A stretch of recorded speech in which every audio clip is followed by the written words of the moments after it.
মৃণাল সেন। মৃণাল সেন তো একটি বিরাট ব্যক্তিত্ব, খুব ভালোবাসার মানুষ। দিনের পর দিন মৃণালদার সঙ্গে কাটিয়েছি, তাকে খেয়াল করেছি, অবজার্ভ করেছি।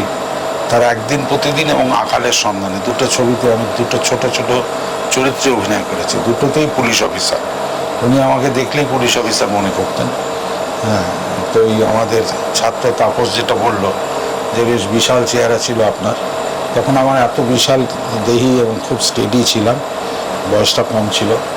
তো আমি হাঁটলে অনেকে পালিয়েও যেত, মানে মনে করতো পুলিশ, কি একটা পুলিশের দারোগার ইমেজ ছিল। তো সে কারণে মৃণালদার একদিন প্রতিদিন এবং আকালের সন্ধানে দুটো ছবিতেই আমি দারোগার চরিত্রে অভিনয় করেছি, ছোট্ট। কিন্তু তার চেয়ে বড় কথা, আমি পুরো ছবিতে উনি আমাকে অ্যালাউ করতেন যে ওনার শুটিংয়ে থাকা। তার ফলে বলা যায় আমি মৃণালদার কাছে চলচ্চিত্র নির্মাণের যে উৎসাহ, আনন্দ, মজা, এই যে জিনিসটাকে নিয়ে খেলা করা, স্বপ্ন দেখা, এটা আমি মৃণালদার কাছ থেকেই শিখেছি। এ তো অনন্য, সাধারণ, অন্য মাপের মানুষ। আমাদের সৌভাগ্য, আমার আশীর্বাদ যে আমি ওনার কাছাকাছি ছিলাম। একটা ছোট ছেলে থেকে আস্তে আস্তে করে যখন একটা প্রথিতযশা মানুষে নিজেকে পরিবর্তিত করা, সেই যে বেড়ে ওঠার পরে কিন্তু মানুষ অনেকেই দেখা যায় যেটা শিকড়ের সন্ধানটা ভুলে যান। কিন্তু আমার সামনে যে মানুষটি বসে আছেন, তিনি কিন্তু তার ছেলেবেলার বন্ধুদের ভোলেননি। এবং সেই বন্ধুদের ক্ষেত্রে বলতে গেলে কিন্তু দেখা যায় যে তারা বিভিন্ন পেশায় যুক্ত আছেন, একদম সমাজের বিভিন্ন স্তরে তারা বাস করছেন, কিন্তু আজও এই মানুষটির সাথে কিন্তু তাদের যোগাযোগ অকৃত্রিম। ছেলেবেলার বন্ধুবান্ধবরা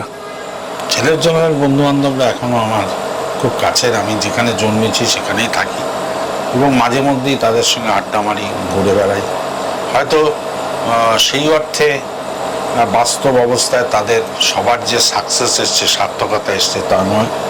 অনেকের জীবন সংগ্রামে কেউ কেউ সাধারণ কাজ করে, কিন্তু অতিমাত্রায় সাধারণ কাজ করলেও তাদের সঙ্গে আমি ঘুরে বেড়াই, থাকি, গল্প করি, কথা বলি। কোনো অনুষ্ঠান হলে তাদেরকে নিমন্ত্রণ করি, তাদেরকে কাছে টানি। মোহিত চট্টোপাধ্যায় তো মানে আমার রক্তের সম্পর্কে পিতা নয়, কিন্তু আমার কর্ম সম্পর্কে উনি আমার পিতা। উনি আমায় জন্ম দিয়েছেন, বড় করেছেন, স্নেহ করেছেন, বিকশিত হতে সাহায্য করেছেন। সুতরাং রক্তের সম্পর্কে নয়, কিন্তু কর্মজীবনে উনি আমার পিতা। অজিতেশ বন্দ্যোপাধ্যায়কে কাছ থেকে পেয়েছি, কিন্তু কাছে থেকে উনি দূরে। এত বেশি বড় মাপের, এত বেশি বড় ওজনের, মানে দৈহিক নয়, ব্যাপ্তি তার কাজের, কর্ম। অবশ্যই। তো তার একটি নাটকে আমি গোড়া থেকে শেষ অবধি, মানে প্রথম যেদিন উনি পাঠ করেন এবং শেষ দিন উনি মঞ্চ করেন, তার টোটাল ডিটেলিং কাজটার সঙ্গে আমি যুক্ত ছিলাম। সে থিয়েটারটার নাম হচ্ছে টলস্টয়ের পাওয়ার অফ ডার্কনেস অবলম্বনে পাপপূর্ণ বলে একটি নাটক। সেই নাটকটিকে উনি আস্তে আস্তে ধীরে ধীরে করে কিভাবে মঞ্চস্থ করলেন, তার প্রতিদিনের সঙ্গেই আমি ছিলাম। সেটাই আমাকে অনেক পরিণত করেছে কর্মক্ষেত্রে, জীবন দর্শনের দিক থেকেও বটে। এই মুহূর্তে থিয়েটারের ক্ষেত্রে একটা সন্ধিক্ষণে আমরা দাঁড়িয়ে আছি বলতে গেলে। যখন দেখা যাচ্ছে যে ট্র্যাডিশনাল যে ফর্মটা এবং গ্রুপ থিয়েটারই যে ব্যাপারটা, সেখান থেকে একটু একটু করে আমরা ভাঙতে ভাঙতে, যেমন শর্ট ফিল্ম একদিকে এসছে, তেমনি ওই জায়গাটায় কিন্তু ইন্টিমেট স্পেসে আমরা চলে এসেছি। কখনো একজন, দু তিনজন এরমভাবেও খুব অল্প দর্শক সংখ্যা নিয়ে এখন এই মুহূর্তে বিভিন্ন অনুষ্ঠান নির্মিত হচ্ছে, মঞ্চায়ন হচ্ছে। তো এই ব্যাপারটা সম্পর্কে আপনার মত? দেখো, আমি আমার জীবনের শুরুতে থিয়েটার করলেও পরবর্তীকালে চলচ্চিত্রের প্রতি প্রেম, ভালোবাসা এবং কর্মজীবনের কারণে এত বেশি আমি চলচ্চিত্রের সঙ্গে জড়িয়ে পড়েছি। এখন থিয়েটারের পর্যালোচনা করাটা আমার ঠিক ভালো হবে না, ঠিক হবে। তবে আমি থিয়েটারে এখনও নিয়মিত দর্শক, থিয়েটারের সঙ্গে যুক্ত থাকি, কিন্তু থিয়েটার সম্পর্কে মন্তব্য করাটা মতন জায়গায় আমি নেই। যারা থিয়েটার নিয়ে সর্বসময় চর্চা করছেন তাদেরকে আমি সকল রেসপেক্ট করি, সুতরাং আমি একটা আনপটকা মন্তব্য করবো না। ওখানে এক্সপেরিমেন্ট চলছে। সবচেয়ে বড় কথা, আমার যেটা ভালো লাগে, থিয়েটার কিন্তু এখনও মানে একেবারেই মরেনি, উজ্জীবিত হয়েছে এবং দুর্দান্ত দুর্দান্ত সব প্রোডাকশন হচ্ছে, খুব ভালো নাটক হচ্ছে। আমাদের গর্ব করার মতন থিয়েটার কিন্তু হচ্ছে আর এটা আমার কাছে একটা খুব ভালো লাগার আনন্দের কথা। চলচ্চিত্রের আগামী ছাত্রছাত্রী যারা আছেন তাদের সম্পর্কে কিছু মেসেজ।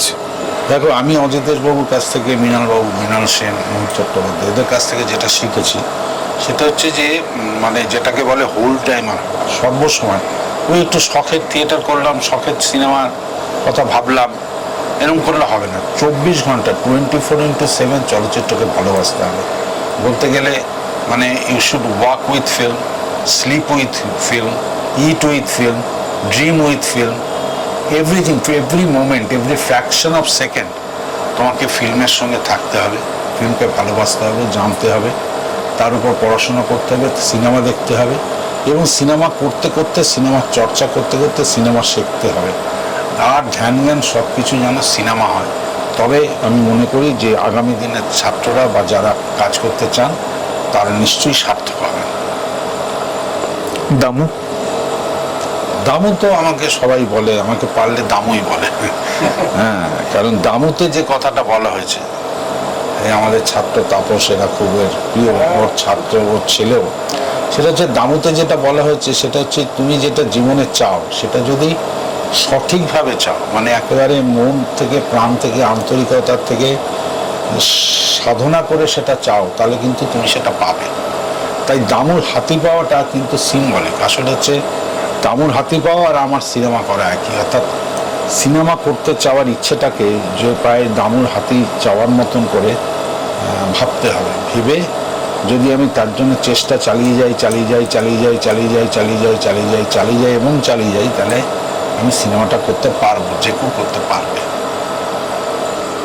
বর্তমান সময়ের প্রেক্ষিতে অতীত ধরেও বলছি যে জাতীয় স্তরের যে ফিল্ম এবং তার সাথে বাংলার ফিল্ম এবং আন্তর্জাতিক ফিল্ম, এটার সম্পর্ক,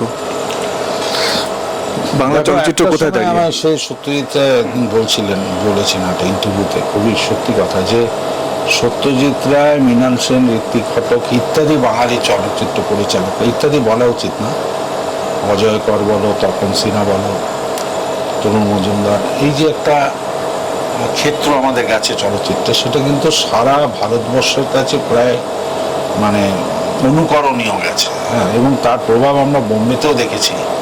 বিমল রায়, ঋষিকেশ মুখার্জি, শশতা মুখার্জি, বহু নায়ক নায়িকা থেকে শুরু করে চলচ্চিত্র, এমনকি ঋত্বিক ঘটকও ওখানে ছবির, বিমল রায় প্রোডাকশনে চিত্রনাট্য করেছেন।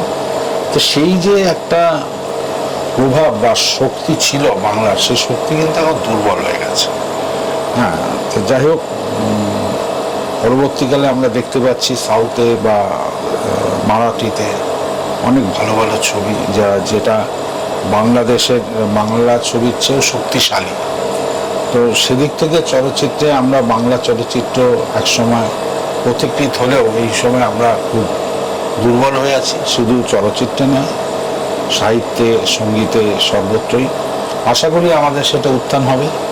আর আন্তর্জাতিক চলচ্চিত্র যে একেবারে খুব স্মুথ জায়গায় আছে তা নয়, ঠোক্কর খাচ্ছে, ধাক্কা খাচ্ছে, তার মধ্যে লড়াই চলছে, চলবে। আমরা একেবারে শেষ পর্যায়ে চলে এসেছি। স্যারকে বলবো, আগামী প্রজন্মের ছেলেদের জন্য তো বলাও হয়ে গেল। হ্যাঁ, স্টার প্রোডাকশনের দর্শকদের জন্য কিছু। সবাই ভালো থাকবেন, সুস্থ থাকবেন, আনন্দে থাকবেন, মানুষকে ভালোবাসবেন, মানুষের জন্য করবেন, দরিদ্রদের জন্য করবেন, মানুষকে ভালোবাসবেন, ভালো থাকবেন, সুস্থ থাকবেন। স্যারকে ধন্যবাদ। আজকে এখানেই আমাদের জবনিকাপাত করতে হচ্ছে। এই পথ চলা চলবে, আবারও আমরা আসবো স্যারের কাছে, এবং আপনারা সঙ্গে থাকুন, সাথে থাকুন, এবং চলচ্চিত্রের আগামী প্রজন্ম যারা, তারা আজকের এই অনুষ্ঠান থেকে আশা করি কিছু টেক্সট তাদের জন্য পেয়ে গেছেন। আপনাদের সবাইকে এতক্ষণ থাকার জন্য অনেক শুভেচ্ছা, ধন্যবাদ। আপনারা ভালো থাকুন, সুস্থ থাকুন, এই প্রার্থনা জানাই। সংস্কৃতিতে থাকুন।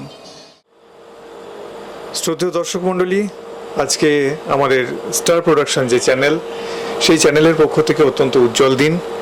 আমার পাশে এই মুহূর্তে যে মানুষটি আছেন, অসাধারণ ব্যক্তিত্ব সম্পন্ন শ্রদ্ধেয় সুদীপ্ত দে। আমরা এসেছি আজকে নিফাতে, এবং নিফা এই ইনস্টিটিউটটি দীর্ঘদিন ধরে চলচ্চিত্র শিল্পের আগামী প্রজন্মকে তুলে ধরতে প্রয়াসী। তো স্যারের কাছে আমরা স্টার প্রোডাকশনের পক্ষ থেকে এই ছোট্ট একটি উপহার তুলে দিতে পেরে অত্যন্ত আপ্লুত বোধ করছি। স্যার, আপনাকে স্বাগত স্টার প্রোডাকশনে। ধন্যবাদ, নমস্কার।